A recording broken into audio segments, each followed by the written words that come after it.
Hello everyone बच्चों, आज हम क्लास नाइन्थ में जो नई बुक आई है एनसीईआरटी क्लास नाइन्थ का जो नया सिलेबस आया है मैथ का, उस बुक का नाम बच्चों है गणिता मंजरी। ठीक है, गणिता मंजरी बुक का नाम है। और जो चैप्टर 1 है the use of coordinates, coordinates का हम कैसे यूज़ करते हैं, ये चैप्टर का नाम है। तो बच्चों मैं इसमें आपको ना एक्सरसाइज 1.1 कराने वाला हूँ। बहुत ही सिंपल है, बहुत ही छोटे छोटे क्वेश्चन है। तो आइए एक बार ना इसका हम एक बार डायग्राम देख लेते हैं। देखो ये एक डायग्राम दिया है बच्चों, इस डायग्राम को पहले समझते हैं, फिर मैं आपको क्वेश्चन समझाऊंगा। डायग्राम समझना पहले बहुत ज़रूरी है। सबसे पहले बात, हमारे पास एक लाइन देखो ऐसे गई, ऐसे बोलते हैं लेटी हुई लाइन, यानी एक्स एक्सिस होता है। क्या होता है? X axis. इसको नाम बोलते हैं बच्चों हॉरिजॉन्टल लाइन। और जो लाइन बच्चों सीधी ऐसे खड़ी रहती है, इसे हम क्या बोलते हैं? वाई एक्सिस बोलते हैं। और इसका नाम क्या है? Vertical line. अच्छा, क्वेश्चन में हमको ये वाली जो वॉल है, ये एक वॉल है, इस वॉल में हमको, इस वॉल का नाम क्या है? Right wall. तो जस्ट उसके सामने क्या होगी बच्चों? लेफ्ट वॉल होगी। ठीक है, ये आपको पता होना चाहिए। अब क्वेश्चन में हम देखते हैं कि ये जो डायग्राम मैंने बनाया हुआ है, ये किसका घर है? उसका बेड वेड सब डला हुआ है। ठीक है, तो ये देखते हैं किसका घर है, हमसे क्वेश्चन क्या किया गया है। तो क्वेश्चन पढ़ता हूँ, ध्यान से देखेंगे। कह रहा है कि फिगर 1.3 में ये बच्चों रियांस रूम है। किसका? रियांस का रूम हमें शो हो रहा है with points O A B C। O A B C point हो रहे हैं बच्चों। अब ध्यान से देखना, O A B C जो पॉइंट है, एक बार मैं जरा वीडियो पे फोकस लगा लूँ, 1 मिनट रुकना जरा। अब बात करेंगे बच्चों O A B C। तो O A B C अपने डायग्राम में देखिए, ये हमारा O पॉइंट है और ये हमारा क्या है? A। और जैसे हम सीधा थोड़ा सा ऊपर जाएंगे, देखो ये हो गया B और ये क्या हो गया C। तो कहने का मतलब है नीचे से स्टार्ट हो रहा है O A B C। ये हमारे पास एक क्वेश्चन में दिया गया है। अब इसको देखना, ये मार्किंग की गई है कॉर्नर को, ठीक है, O A B C के नाम से। The x and y axis are marked in the figure. और मैं जैसे कि मैंने आपको बताया था, इसमें दो एक्सिस है, एक एक्स है और एक क्या है हमारे पास? वाई एक्सिस है।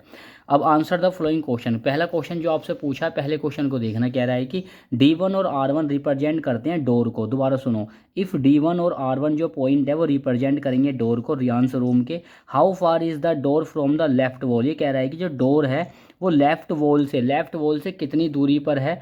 वाई एक्सिस से, ऑफ द रूम। ठीक है, how far is the door from the x axis. और जो डोर है बच्चों वो एक्स एक्सिस से कितना दूर है? अब समझ में आएगा, ध्यान से देखना बच्चों। ये D1 हमारे पास एक डोर है और ये R1 हमें दे रखा है। ठीक है, ये हमारे पास डोर दिया हुआ है। अब हमसे क्या पूछा है यहाँ पे? हमसे ये पूछा है कि भाई कि जो हमारा D1 जो डोर है वो वाई एक्सिस से यानी लेफ्ट वॉल से कितना दूरी पर है, कितना दूरी। सबसे पहले मैं आपको यहाँ पे एक बात बताना चाहता हूँ बच्चों, देखो ध्यान से। ये जो हमारा 8 है ना, 8, ये जो हमारा D1 किस पे है? 8 पे है। यहाँ मैं निकालूंगा पहले 8 के कोऑर्डिनेट। तो ध्यान से देखना, मैं इस तरीके से आपको बना के दिखा रहा हूँ एरो। यहाँ 8 के कोऑर्डिनेट क्या बनेंगे? 8,0। क्या बनेंगे भाई? 8,0। देखो, आगे वाला x होता है, पीछे वाला क्या होता है? y होता है। तो ये x एक्सिस पे 8 है, तो x एक्सिस पे ऑलवेज याद रखो y क्या होता है? 0 होता है। ऑलवेज y क्या होगा? 0 होगा। तो बच्चों डोर जो D1 था वहाँ से हमें जो एक कोऑर्डिनेट मिला है वो मिला है 8,0। और R1 के तो आपको कोऑर्डिनेट दे रखे हैं 11.5,0 दिया हुआ है। अच्छा, हमसे क्या पूछिए कि कितना दूरी पर है। तो यहाँ पे देखिए पीछे इसका सॉल्यूशन यहाँ पे इस तरीके से लिखा हुआ है। देखो D1 के बच्चों अभी भी मैंने पीछे निकाले कोऑर्डिनेट 8,0 और R1 के दिए हुए हैं। तो बस लिख दो door begin 8 unit from left wall, यानी जो हमारी लेफ्ट वाली वॉल थी उससे जो हमारा डोर है D1 वो कितनी दूरी पर है? 8 यूनिट पर। दोबारा से देखिए, बिल्कुल क्लियर समझाऊंगा बच्चों आपको। देखो जो हमारा डोर D1 है ना वो 8.8 यूनिट पर है। कहाँ से? लेफ्ट, ये लेफ्ट वॉल से, वो इतना बताना था। अब ऐसे R1 के बारे में बताऊंगा, यहाँ देखेंगे ध्यान से। ये कह रहा है door distance from x axis equal to 0 unit. अब ये 0 यूनिट क्यों आ रहा है? देखो देखो, R1 के तो बच्चों हमें कोऑर्डिनेट ये पता है, जो डोर डिस्टेंस है ना फ्रॉम एक्स एक्सिस की वो 0 यूनिट है। एक चीज़ बताओ, कोई चीज़ R1 जो है वो हमारा एक्स एक्सिस पर है, एक्स एक्सिस पर है और एक्स एक्सिस पर ही वो हमसे पूछ रहा है, तो वहाँ पर वो क्या हो जाएगा? 0 हो जाएगा। ठीक है, क्वेश्चन नंबर सेकंड देखेंगे। What are the coordinate of D1। बच्चों अभी अभी पीछे मैंने आपको निकाल के दिखाए थे, D1 के कोऑर्डिनेट क्या होंगे? 8,0, क्योंकि D1 8 पर है और वाई एक्सिस पर, सॉरी एक्स एक्सिस पर ऑलवेज वाई क्या होता है? 0 होता है। तो सिंपल क्या हो गया? D1 बराबर 8,0। नहीं अगर विश्वास हो रहा तो यहाँ देखो, मैंने आपको निकाल के दिखाई दे ना, D1 का कोऑर्डिनेट क्या है? 8,0। एक्स एक्सिस पे क्या आ रहा है? 8, और ऑलवेज एक्स एक्सिस पर वाई क्या होता है बच्चों? 0 होता है। समझ में आ रहा तो बच्चों कमेंट करके जरूर बताना। देखो दो हमने इसके पार्ट कर लिए, अब हम बात करेंगे थर्ड पार्ट की। सुनना ध्यान से, बहुत अच्छा क्वेश्चन है ये। If R1 is the point 11.5,0, बस ठीक है, R1 के कोऑर्डिनेट 11.5,0 है। How wide is the door. ये कह रहा है कि डोर कितना चौड़ा होगा। ठीक है, दरवाजा जो है कितना चौड़ा होगा, कितना वाइड होगा। Do you think this is comfortable width. क्या आप सोच सकते हो कि उसकी जो चौड़ाई है, जो विड्थ है, क्या वो कंफर्टेबल होगी फॉर द रूम डोर, दरवाजे से? समझ रहे हो, रूम डोर का मतलब कमरे के दरवाजे से। If a person in a wheel chair, अगर कोई पर्सन बच्चों व्हील चेयर पर बैठा है तो क्या वो एंटर कर पाएगा इस रूम में आसानी से, चाहता है तो विल ही सी, चाहे वो ही हो चाहे सी हो, be able to so easily, क्या वो अंदर इजीली एंट्री कर जाएगा। तो सबसे पहले बच्चों मेरी बात सुनो, मैं आपको कुछ बता रहा हूँ। जो व्हील चेयर होती है ना हॉस्पिटल में, जो व्हील चेयर होती है बच्चों, उसकी जो कंफर्टेबल जो वो होती है वो कितनी होती है, 32 इंचज़। कितनी होती है, 32 इंचज़ होती है। पहले मैं निकालता हूँ यहाँ पे डोर की, हमसे डोर की पूछी है। तो बच्चों विड्थ ऑफ द डोर, यानी डोर की जो चौड़ाई है वो 11.8 में से 11.5 में से 8 माइनस करेंगे। ऐसा क्यों करा, देखो भाई हम यहाँ पर ये बोल रहे हैं कि D1 और R1, ये जो हमारा गेट है, ये जो हमारी डोर है, ये इसकी विड्थ है ना। तो भाई सीधी सी बात है, अगर मुझे पूरी निकालनी है तो 11.5 में से क्या माइनस कर दूंगा, 8 माइनस कर दूंगा, तो इसकी पूरी विड्थ निकल के आ जाएगी। मतलब यहाँ से लेके यहाँ तक ये मेरा क्या है, गेट है D1 और R1 पॉइंट पर। किसी ने पूछा भाई इसकी डिस्टेंस कितनी है, तो भाई इसमें से उसको माइनस कर देंगे तो कितनी निकल के आ गई, देखो हमारे पास 3.5 यूनिट। अच्छा मैं एक चीज़ जानता हूँ कि जो 1 फीट होता है ना बच्चों, वो 12 इंच होता है। कितना होता है, 12 इंच। हम एक मानकर चल रहे हैं, इसको हमने 3.5 यूनिट लिखा, पर इसको इंच में कन्वर्ट करेंगे क्योंकि हम इंच में बात करते हैं जब भी कोई चीज़ हमें मापनी होती है हॉस्पिटल वगैरह में कहीं भी। तो 1 फीट में 12 इंच होता है, तो बच्चों 3.5 फीट में कितना होगा, 3.5 मल्टीप्लाई 12 से इंटू, तो क्या है 42 इंचज़ आ गया, इसकी इंटू करेंगे 42 इंचज़, जो कि बच्चों क्या है, कंफर्टेबल है। जो कि क्या है, कंफर्टेबल। क्यों है कंफर्टेबल, अब ये सुन लो। ये जो बच्चों आई है ना 42 इंचज़, ये डोर की विड्थ आई है, दरवाजे की चौड़ाई। और जो मेरी व्हील चेयर है वो कितने इंचज़ की है बच्चों, 32 इंचज़ की। कितने इंच की होती है व्हील चेयर, 32 इंच की, फिक्स है ये तो। अब एक चीज़ बताओ, व्हील चेयर जिस पे पेशेंट बैठ कर आएगा वो 32 इंचज़ की है, और मेरी जो निकल के आई है विड्थ वो आई है डोर की 42। तो भाई 42 में 32 ईजिली एंट्री कर जाएगा, यानी आसानी से जो भी पेशेंट होगा व्हील चेयर पे, 32 इंच उसकी जो है व्हील चेयर की चौड़ाई है, वो 42 इंचज़ चौड़ाई में कंफर्टेबल रहेगी जाने के लिए, क्योंकि ये वाला ना इससे 10 इंच फालतू है। तो बच्चों आराम से एंट्री कर जाएगा। जब भी आपका घर होता है, घर में बच्चों ऐसे गेट होता है, ये पूरा गेट खुला हुआ है और आप इतना सामान लेकर आ रहे हो, तो वो गेट में आसानी से आ जाएगा ना, बस इस चीज़ को समझिए। अच्छा एक चीज़ और, तो हम यहाँ पे लिख सकते हैं yes door is comfortable for person, जो डोर है बच्चों वो कंफर्टेबल है, हु यूजिंग व्हील चेयर के यूज़ के लिए।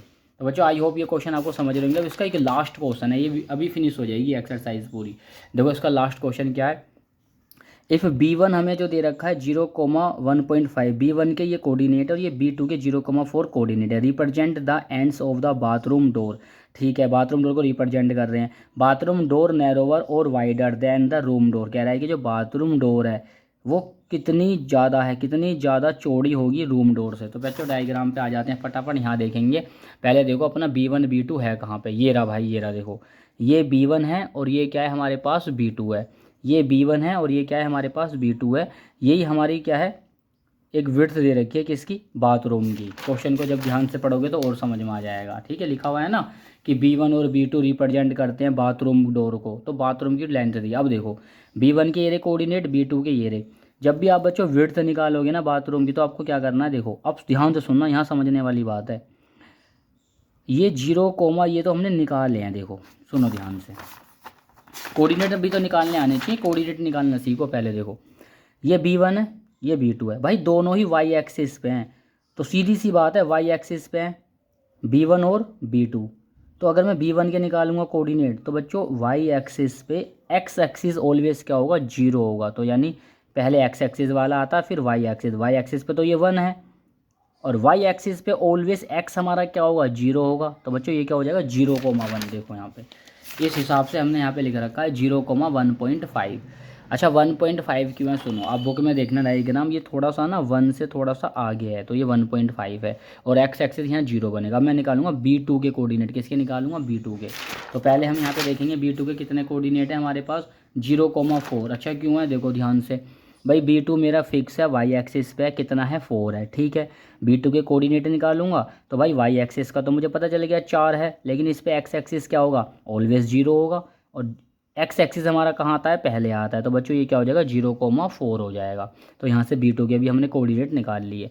अब वो जो भी पूछ रहा है वो हम आसानी से निकाल देंगे विड्थ। बच्चों अगर आपको समझ में आ रहा तो कमेंट करके मेरे को ज़रूर बताइए, और आपके ना हर एक चैप्टर में ऐसे ही कराने वाला हूँ NCERT के जो नई बुक आई है, हर एक एक्सरसाइज बड़ी बेहतरीन तरीके से कराऊंगा। अब देखो विड्थ तो बाथरूम डोर, तो बच्चों बाथरूम डोर की हम निकालेंगे यहाँ पे कितनी है बच्चों, ये वाई एक्सिस 4 और यहाँ पे कितना 1.5, तो बड़े वाले में से कम वाला हम क्या कर देंगे माइनस, तो बच्चों कितना आ गया 2.5 यूनिट आ गया। अब निकालो विड्थ ऑफ रूम डोर, तो भाई रूम डोर की तो विड्थ हम निकाल चुके हैं 3.5, कहाँ निकालिए देखो इस वाले क्वेश्चन पे आओ, ये भी देखो, ये रहा ना विड्थ ऑफ डोर, डोर की तो मैं निकाल चुका हूँ, दरवाजे की तो मैं निकाल चुका हूँ, कितनी 3.5 निकाली थी, तो आ जाओ बस यहाँ पे हो गया इसका आंसर। देखो जो बाथरूम डोर है वो 2.5 है और जो रूम डोर है कमरे का जो दरवाज़ा है वो 3.5 है। 3.5 बच्चों ग्रेटर है 2.5 से, तो हम यहाँ पे कह सकते हैं bathroom door is narrower than room door, जो बाथरूम डोर है वो ज़्यादा है, नैरोवर है किससे, रूम डोर से। आई होप बच्चों ये चैप्टर आपको समझ में आ गया होगा। अब आपको क्या करना है, अगर आपको ये समझ में आ गया हो ना 9th क्लास के बच्चों, आपको कमेंट करके ज़रूर बताना और चैनल को सब्सक्राइब कीजिए, इस क्वेश्चन को अपने क्लासमेट के साथ शेयर कीजिए। और भी मैं इसको बहुत इजी से समझा सकता हूँ, आराम आराम से समझा सकता हूँ। आपका थोड़ा मुझे सपोर्ट चाहिए, मैं हर एक एक्सरसाइज हर एक चैप्टर की जो नई बुक आई है ऐसी कराने वाला हूँ आपको, और यूट्यूब पर वीडियो अपलोड करता रहूँगा। आप बस चैनल पर बने रहिए और वॉच टाइम मेरा बढ़ाइए, पूरी वीडियो को ना पूरा देखा करो और बेल आइकन दबाना ना भूलें। मिलते हैं बच्चों नेक्स्ट वीडियो में एक्सरसाइज 1.2 के साथ, तब तक के लिए बाय।